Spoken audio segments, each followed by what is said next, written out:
இப்படியே பர்சனலாக பேசி பெண்களை தரக்குறைவாக பேசி தாழ்த்தி பேசி நீங்கள் ஆட்சி இழந்தது பத்தாது, உங்கள் கட்சியை இழக்கணும். அதானே இன்னமும் சொல்கிறேன். திமுகவில் பலர் தாவேக்காவில் இணையிறது துடிச்சிக்கிட்டு இருக்காங்க. ஆனால் வேணாம் அப்படின்னு தாவேக்கா நிறுத்தியிருக்கு. அதிமுகவிலே பல தலைவர்களை வேணான்னு நிறுத்தி வச்சிருக்கிறது தாவேக்கா. வெற்றி பெற்ற அமைச்சர்களா தோல்வி பெற்ற அமைச்சர்கள் இதெல்லாம் வெட்கப்படணும்னு வெட்கப்பட்டார் அவர். இப்போ வெட்கமாக இருக்கா? நல்லா சுகமாக இருக்கா? அன்றைக்கு உங்களுக்கு தேவைன்னா நீங்கள் போவீங்க, இன்றைக்கி விட்டுட்டு போனவங்களும் அசிங்கப்படுத்திங்களா? சோஃபா மாடல் யாரும் அசிங்கப்படுத்துறாரு? கூட்டணி கட்சி தலைவர்கள் அசிங்கப்படுத்துறாரு. கடந்த தேர்தலில் ஒயிட்டில் இவங்க தேர்தல் நிதி கொடுத்தாங்களா இல்லையா? கம்யூனிஸ்டுக்கு கொடுத்தாங்க, விசிகாவுக்கு கொடுத்தாங்க, இது இல்லாமல் பிளாக்ல கொடுத்துருக்காங்க. ஆனால் அதையெல்லாம் இன்னைக்கு சொல்லி காட்டி இன்னைக்கு சோஃபா கொடுத்து இவங்களை விலைக்கு வாங்கினாங்க. தாவேக்கா விலைக்கு வாங்கி தான் இந்த கட்சிகளை கூட்டணி கூப்பிட்டுருக்குன்னு அந்த கூட்டணி கட்சிகளை அவமானப்படுத்தக்கூடிய வேலையை தொடர்ந்து திமுக செய்யுது. அவர் நக்கி பிழைக்கும் நாய்கள்ன்றார். கம்யூனிஸ்ட் கட்சியை பார்த்து நக்கி பிழைக்கும் நாய்கள்ன்றார். இந்த மாதிரி வார்த்தைகள்லாம் பொது வெளியில் ஒரு விவாத மேடைகள்லையோ இல்லை மேடைகள்லையோ பேசுறதுக்கு ஒரு ஒரு ஒரு மூன்றாம் தர பேச்சாளர் கூட யோசிப்பாங்க. நீங்கள் தோத்துட்டு அந்த தோத்த விரக்தியை இப்படி காட்டிக்கிட்டீங்க. கேட்டால் முதல்வர் அவர் விரக்தி விவாதிங்க, அதுக்கு தான் சட்டமன்றம், அதுக்கு தான் உங்களுக்கு மக்கள் ஓட்டு போட்டு தேர்ந்தெடுத்துருக்காங்கன்னு சொன்னால் சபாநாயகர் திரும்ப சொல்லியும் நீங்கள் கேட்காம பேச விடாமல் சீட்டை விட்டு எழுந்துக்கிற அளவுக்கு கீழே நெருப்பு வச்சது யாரா அப்படின்னு பார்த்தீங்கன்னா தளபதி. அங்கே நெருப்பை வச்சு சீட்டில் உட்கார விடாமல் ஒரு வார்த்தையில் தெரிவிக்க விட்டுருக்காரு. அதுக்கு பயந்துக்கிட்டு வெளியே ஓடி போய் இப்படி பேசக்கூடிய தொடை நடிகைகளையா நம்ம எதிர்கட்சின்னு எடுத்துக்கிறது. அதிமுக திமுக இந்த ரெண்டு கட்சியிலையும் பெரிய லிஸ்ட் ரெடி ஆகிட்டு இருக்கு. பல பேர் உள்ளே போக போகிறாங்க. எத்தனை பேருக்கு பைபாஸ் சர்ஜரி பண்ண போகிறாங்க, எத்தனை பேர் நெஞ்சை பிடிச்சிட்டு கார்லேயே தெரியாது.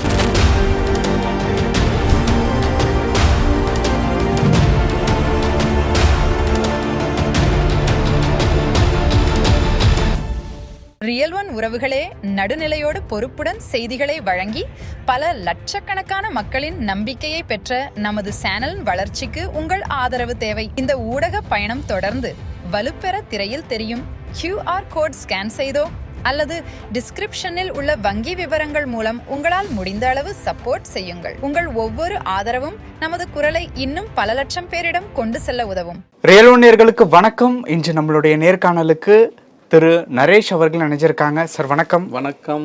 எப்படி இருக்கீங்க? நலமாக இருக்கேன். தற்பொழுது சட்டமன்றத்தில் காரசாரமான விவாதம்லாம் நடந்து முடிஞ்சு அடமழை பேஞ்சு ஓஞ்சிருக்கு, கொஞ்சம் கிராஸ் ஆகி வந்திருக்கோம். இப்போ இந்த விஷயத்தை பொறுத்த வரைக்கும் பெரிய லெவலில் கரூர் இன்சிடெண்ட்டை பற்றி பேசியிருந்தாங்க. அதற்கப்புறம் பல விஷயங்கள் என்ன பண்ணியிருக்கோம் அப்படிங்கிறது இந்த 40-45 நாட்கள் கிட்ட பண்ணியிருக்கோங்கிறத சொல்லியிருக்காங்க.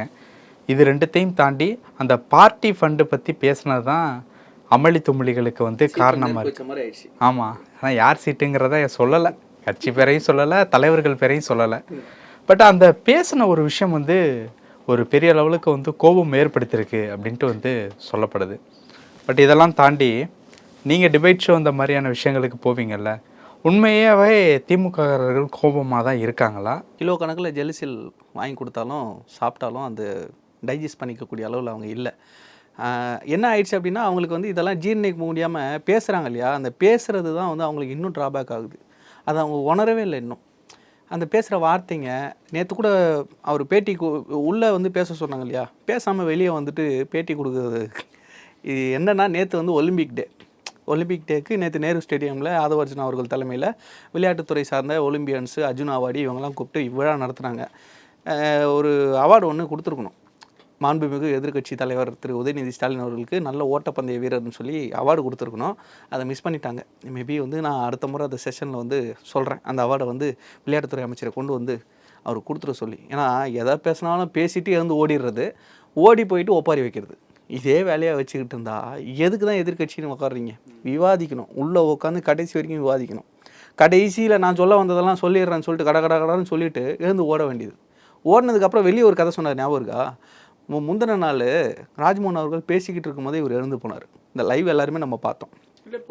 அவர் பேசிக்கிட்டு இருக்கும்போது வெளியே போயிட்டு அவை முடிஞ்சிருச்சுன்னு நாங்கள் வெளியே போனதுக்கு அப்புறம் இவர் உட்காந்து பேசிகிட்டு இருக்காருன்னு ஒன்று பொய் சொல்கிறாரு. இது பச்சை பொய் தானே, பச்சை பொய். லைவில் எல்லாருமே பார்த்துக்கிட்டு இருக்கோம், என்கிட்ட இருக்க வீடியோ.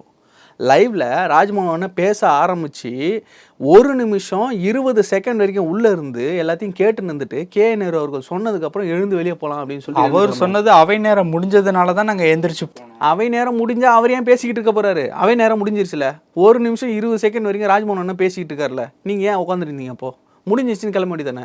சரி, நீங்கள் உட்காந்துருக்கும் போது பேசினாங்கல்ல, உங்களுக்கு செவிடா? மைக்கில் தானே பேசினாரு, எங்களுக்கு கேட்டுச்சு. உங்களுக்கு கேட்டுச்சா இல்லையா? எதிர்க்கவே உட்காந்துருக்கீங்க, உங்களுக்கு கேட்கலையா? அதை கேட்டுட்டு எழுந்து வெளியே போயிட்டு நான் வீட்டில் போய் தான் டிவியில் பார்க்குறேன். அதுக்கப்புறம் ஃபோன் பண்ணி யாருக்கிட்ட கேட்டீங்க? ஃபோன் பண்ணி கேட்டதுக்கப்புறம் தான் அமைச்சர் நீங்கள் போனதுக்கப்புறம் பேசிக்கிட்டு இருந்தாருன்னு ஒரு கதை. இதெல்லாம் ஒரு ஒரு எதிர்க்கட்சி தலைவர் பேசுகிற ஒரு விஷயமா இது? இவ்வளோ பச்சையாவா? இதுக்கு தான் லைவை கட் பண்ணிட்டுருது, புரியுதா? இதுக்கு முன்னாடியெல்லாம் லைவ் ஏன் காட்டலன்னா, இவங்க வெளியே வந்து மைக்கு முன்னாடி எதை பேசினாலும் அதை உண்மையான மக்கள் நம்பிடணும். அதுக்காக தான் உள்ள லைவை கட் பண்ணுறது. லைவை உள்ளே காட்டினா இவங்க தூங்குறது, தொங்குறது, ஆடுறது, இந்த விஷயம்லாம் யார் இவங்க பண்ணது? இவங்க அதுதான். இதுதான் வந்து ரொம்ப ரொம்ப அநாகரிகமான ஒரு விஷயம். ஒரு மாண்புமிகு சட்டமன்றத்துக்குள்ளார பெண் உறுப்பினர்கள்லாம் இருக்கிற இடத்துல பெண்களை கொச்சப்படுத்துகிற மாதிரி எதிர்க்கட்சி தலைவர் வெளியே வந்து பேசுகிறாரு. அவர் மேலே சட்ட நடவடிக்கை எடுக்கலாம். அவர் மேலே தகுதி நீக்கம் வரைக்கும் சபாநாயகர் நினச்சா ஆக்ஷன் எடுக்கணும். அதற்கான பரிந்துரைகளும் நாங்கள் பண்ண போகிறோம். ஏன்னா ஒரு சட்டமன்றத்துக்குள்ளார எப்படிப்பட்ட கமெண்ட்டை நீங்கள் வந்து வெளியே வந்து வைக்கிறீங்க? சட்டமன்றத்தை வச்சு உள்ள பெண் உறுப்பினர்கள் இருக்காங்க, அவர்களுக்கு மரியாதை இல்லையா? மாண்பு இல்லையா அவங்களுக்கு? அவங்கள மதிக்க மாட்டிங்களா? உங்கள் கட்சி உறுப்பினராக இருந்தாலும் சரி, எதிர்க்கட்சி உறுப்பினராக இருந்தாலும் சரி, நீங்கள் உங்கள் கட்சியில் பெண்களுக்கு வாய்ப்பும் கொடுக்க மாட்டீங்க. அப்படியே கொஞ்சம் பேர் கொடுத்தாலும் அவங்களை ஜெயிக்க விட மாட்டீங்க. அப்படியே ஜெயிச்சு வந்தாலும் இப்படி தான் அசிங்கப்படுத்துவீங்களா? உள்ள ஐட்டம் டான்ஸ் போட்டு நான் என்ன சொல்ல விரும்புகிறீங்க? நீங்கள் அந்த ஸ்கிரிப்டே உட்காந்து பார்த்து தானே படிக்கிறீங்க. சட்டமன்றத்தில் என்ன பேசணுன்றதை நோட்ஸ் எடுத்துக்கிட்டு ரொம்ப தெளிவாக கடைசி நாள் முதல்வர் உரையில் அவர் பேசுகிறார். முதல் நாள் ஆளுநர் மட்டும்தான், ஆளுநர் உரை மட்டும்தான் இருக்குன்றது தெரியுமா தெரியாதா? இதுக்கு முன்னாடி சட்டமன்றத்துக்கு போனீங்களா இல்லையா?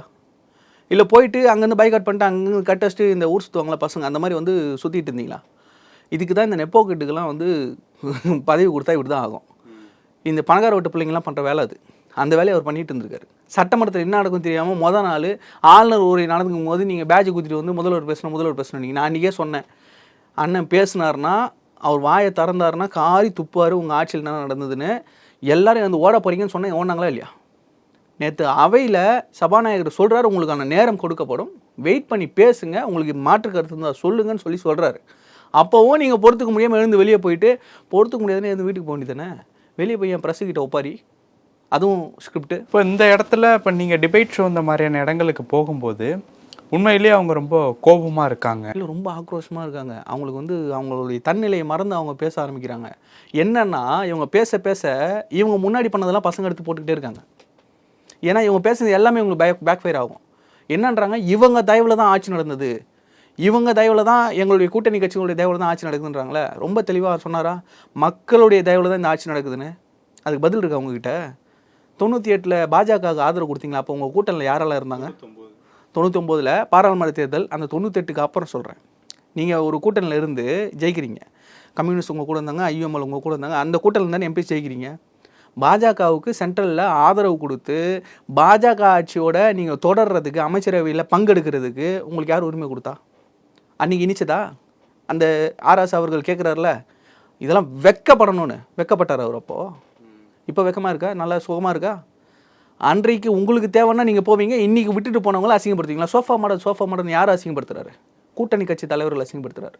கடந்த தேர்தலில் ஒயிட்டில் இவங்க தேர்தல் நிதி கொடுத்தாங்களா இல்லையா? கம்யூனிஸ்டுக்கு கொடுத்தாங்க, விசிகாவுக்கு கொடுத்தாங்க, இது இல்லாமல் பிளாக்ல கொடுத்துருக்காங்க. ஆனால் அதையெல்லாம் இன்றைக்கி சொல்லி காட்டி இன்றைக்கி சோஃபா கொடுத்து இவங்களை விலைக்கு வாங்கினாங்க. தாவேக்கா விலைக்கு வாங்கி தான் இந்த கட்சிகளை கூட்டணி கூப்பிட்டுருக்குன்னு அந்த கூட்டணி கட்சிகளை அவமானப்படுத்தக்கூடிய வேலையை தொடர்ந்து திமுக செய்யுது. இந்த அண்ணன் போக்கு இருக்கு இல்லையா, இந்த ஒரு பண்ணையார் மனப்பான்மை இருக்கு இல்லையா, இதைத்தான் மக்கள் உடைச்சிருக்காங்க. இவங்களுக்கு இன்னும் புத்தி வரல. இன்னமும் சொல்கிறாங்க இவங்களுக்கு பெருவாரியான மக்கள் ஆதரவு கொடுக்கல. மக்கள் வந்து இவங்களை 108 தொகுதிகள் தான் ஆதரிச்சிருக்காங்க, மிச்ச தொகுதி எல்லாமே எதிர்த்து வாக்களிச்சிருக்காங்கன்னா உங்களுக்கு எத்தனை தொகுதி கொடுத்துருக்காங்க? அப்போ அந்த மிச்ச தொகுதி எல்லாமே உங்களை எதிர்த்து தானே வாக்களிச்சிருக்காங்க. நான் மறுபடியும் சொல்கிறேன், 75 தொகுதியில் 2வது இடம் தாவேக்கா. நீங்கள் பாஜகன்னு பூச்சண்டி கட்டினாங்களா, அந்த பாஜக எல்லாத்தையும் வீழ்த்தினது தாவேக்கா, திமுக கிடையாது. விட்டுருந்தா இந்த முறை தாவேக்கா இல்லைன்னா கண்டிப்பாக இந்த முறை பாஜகவுடைய தலைமையில் இங்கே ஆட்சி நடந்திருக்கும். அதை தடுத்தது தாவேக்கா. இன்றைக்கும் பாஜக சாயம் பூசிக்கிட்டு இருக்கீங்க. உங்களுடைய பித்தலாட்டம், அதாவது நீங்கள் பாஜகவோட டைரெக்டாக பேசி எடப்பாடி பழனிசாமி முதல்வர் ஆக்குறதுக்கு கூட நீங்கள் கூட்டணிக்கு பேசலாம். ஆனால் நாங்கள் மதச்சார்பற்ற கூட்டணியை புதுசாக அமைக்கிறதுக்கு நாங்கள் உங்ககிட்ட பர்மிஷன் வாங்கணுமா? உங்கள் தயவில் நடக்குதா? இதெல்லாம் மக்கள் பார்த்துக்கிட்டு தான் இருக்காங்க. ஸோ இந்த ஒரு வைத்தறிச்சலை டிபேட்ஸில் பார்க்குறோம். அதுலேயும் இந்த தமிழன் பிரசன்னான்லாம் இருக்கார் பாருங்க, எக்மோர் தொகுதி வேட்பாளர். அவர் நக்கி பிழைக்கும் நாய்கள்ன்றார். கம்யூனிஸ்ட் கட்சியை பார்த்து நக்கி பிழைக்கும் நாய்கள்ன்றார். இந்த மாதிரி வார்த்தைகள்லாம் பொதுவெளியில் ஒரு விவாத மேடைகள்லையோ இல்லை மேடைகள்லையோ பேசுகிறதுக்கு ஒரு ஒரு ஒரு 3ஆம் தர பேச்சாளர் கூட யோசிப்பாங்க. ஆனால் நீங்கள் எக்மோர் தொகுதியோட வேட்பாளர், நீங்கள் தோத்துட்டு அந்த தோத்த விரக்தியை இப்படி காட்டிகிட்டு இருக்கீங்க. கேட்டால் முதல்வர் அவர்களுக்கு விரக்தியா, ஏன்னா பெரும்பான்மை கிடைக்காத விரக்தியா. உங்களுக்கு ஆட்சியே போச்சுங்க. போன வருஷம் வரைக்கும் என்ன பேசிக்கிட்டு இருந்தீங்க? 2வது முறை சாதனை படைக்க போகுது ஸ்டாலின் ஆட்சி, திராவிடம் 2.0 என்னென்ன உருட்டுனீங்க. நேற்று சொல்கிறாரு உங்கள் அப்பாவே நான் சட்டமன்றத்தில் இல்லாமல் பண்ணிட்டேன்றதை ஒரு குட்டி சொல்ல. தேவையா? அது தேவைதான். அது அரசியல் ஸ்டாண்டு. உங்கள் அப்பாவை நான் அரசியல்ல இருந்து நான் அப்புறப்படுத்திருக்கேன், சட்டமன்றத்துக்குள்ளவே வராத அளவுக்கு இருக்கேன். அரசு சம்பந்தப்பட்ட விஷயங்களை பேசலாம். இது பர்சனல் இல்ல, இங்க அதுதான் பிரச்சனை. எது பர்சனல்? நீங்க பேசுனது பர்சனல், அவர் பேசின பர்சனல் கிடையாது, அது அரசியல் ஸ்டாண்ட். அது வெளியில வந்து தானே பேசினாரு. இவர் பேசின சட்டமன்றத்தில் பேசினது இந்த குட்டி ஸ்டோரி மூலமா அவர் என்ன சொல்றாருன்னா, 10 நிமிஷம் நான் குளத்தூர்ல பேசினதுக்கு என்ன ஆச்சுன்னு பாத்தீங்களா, உங்க அப்பாவே காணும் சட்டமன்றத்தில். இத்தனை வருஷம் ஆளுமை எங்களுக்கு, இத்தனை வருஷம் அனுபவம் இருக்குன்னு சொன்னவரை நாங்கள் வீழ்த்தியிருக்கோம், மக்கள் வீழ்த்தியிருக்காங்க. அப்போ நீங்கள் உணரணுன்றதை அவர் சொல்கிறாரு.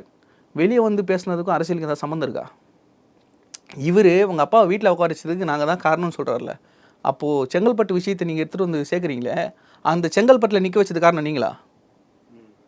எங்கே எடுத்துகிட்டு வந்து எதை முடிச்சு போடுறீங்க? இப்படியே பர்சனலாக பேசி, பெண்களை தரக்குறைவாக பேசி, தாழ்த்தி பேசி நீங்கள் ஆட்சி இழந்தது பத்தாது, உங்கள் கட்சியை இழக்கணும். அதானே?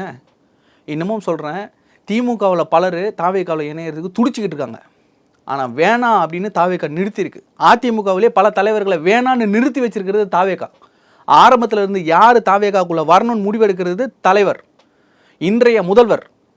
அதை தாண்டி நீங்கள் உங்கள் மேலே 1000 குறைகளை வச்சுக்கிட்டு, ஊழல்களை வச்சுக்கிட்டு, சுமையை வச்சுக்கிட்டு இங்கே வந்து சேர்ந்து புனிதராயிலான்ற நினப்பில் வர்றவங்கள சேர்க்காம இன்றைக்கு வரைக்கும் தவிர்த்து வருது தாவேக்கா. இப்போது திமுகவிலேருந்து பல பேர் இணையறதுக்கு வர்றாங்க, தடுத்து நிறுத்திருக்காங்கன்னு சொல்கிறாங்கல்ல. அந்த இணையறதுக்கு வர்றவங்கள ஏதாவது முன்னாள் அமைச்சர்கள் யாராவது இருக்காங்களா? இருக்காங்க. முன்னாள் அமைச்சர்களே இருக்காங்க.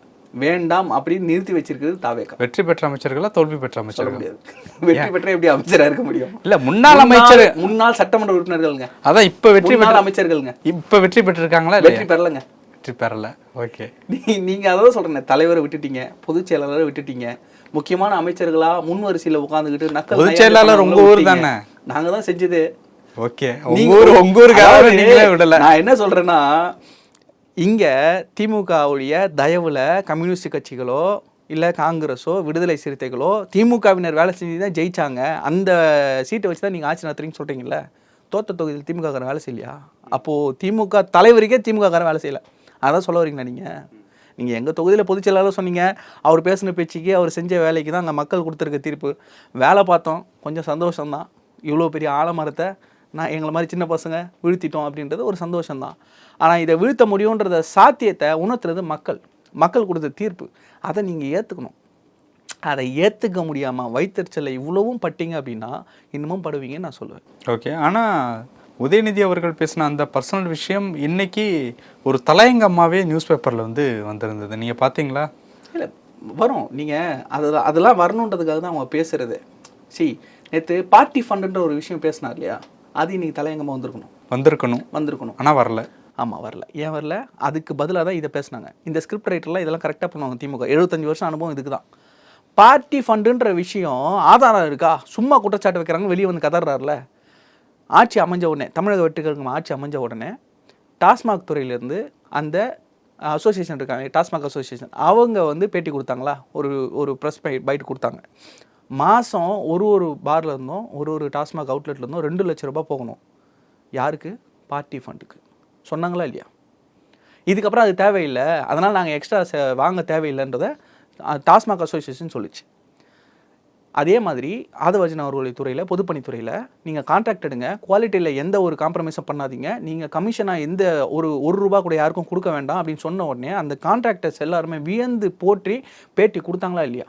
இது வரைக்கும் நாங்கள் பல லட்சங்கள் கொடுத்துருக்கோன்னு பேசினாங்களா இல்லையா? அது பார்ட்டி ஃபண்டு.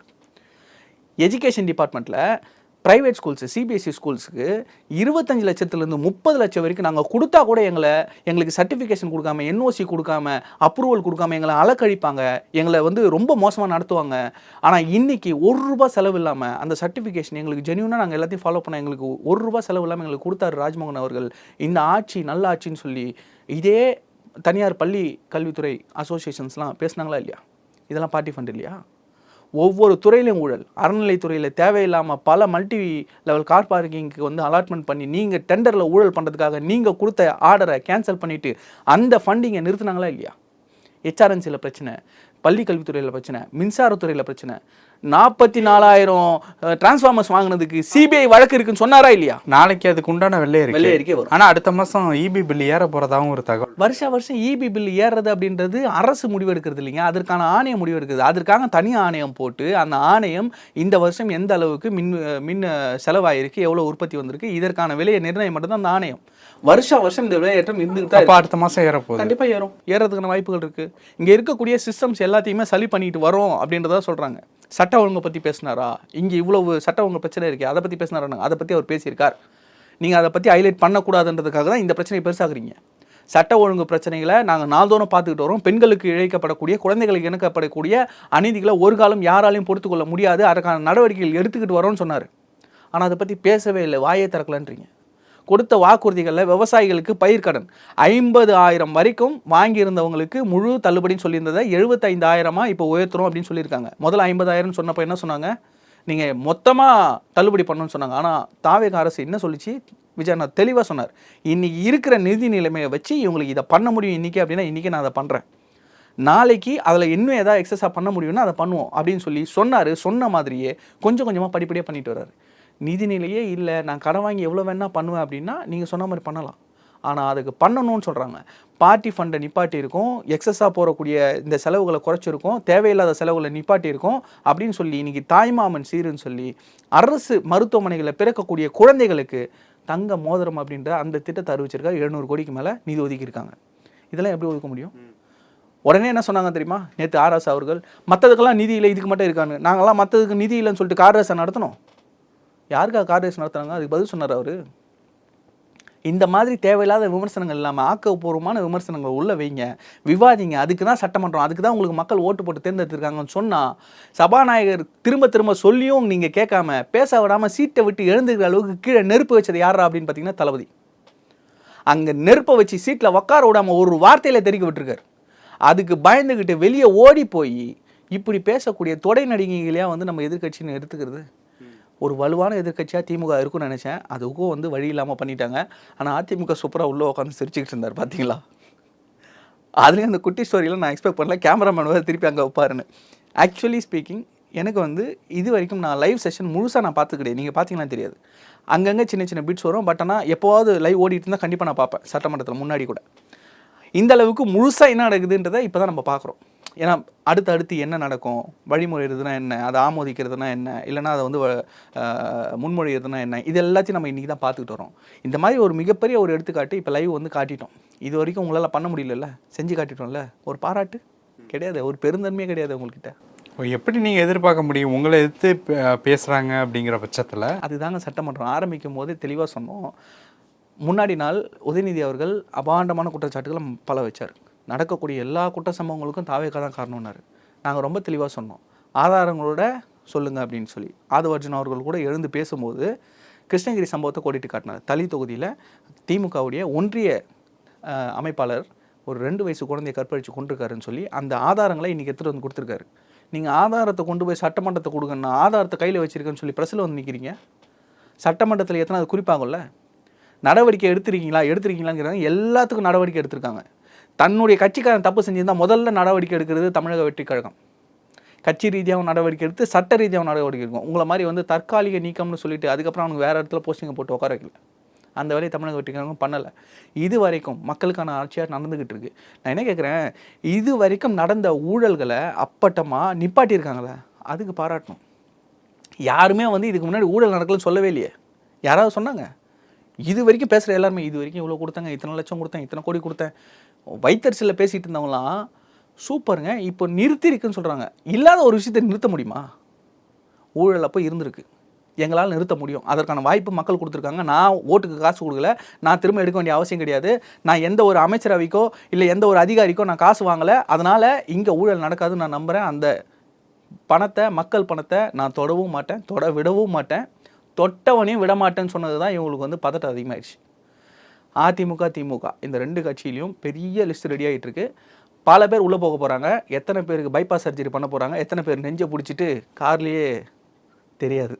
பார்ப்போம். பல விஷயங்கள் பேசியிருக்கோம். நேரத்துக்கு நன்றி. நன்றி.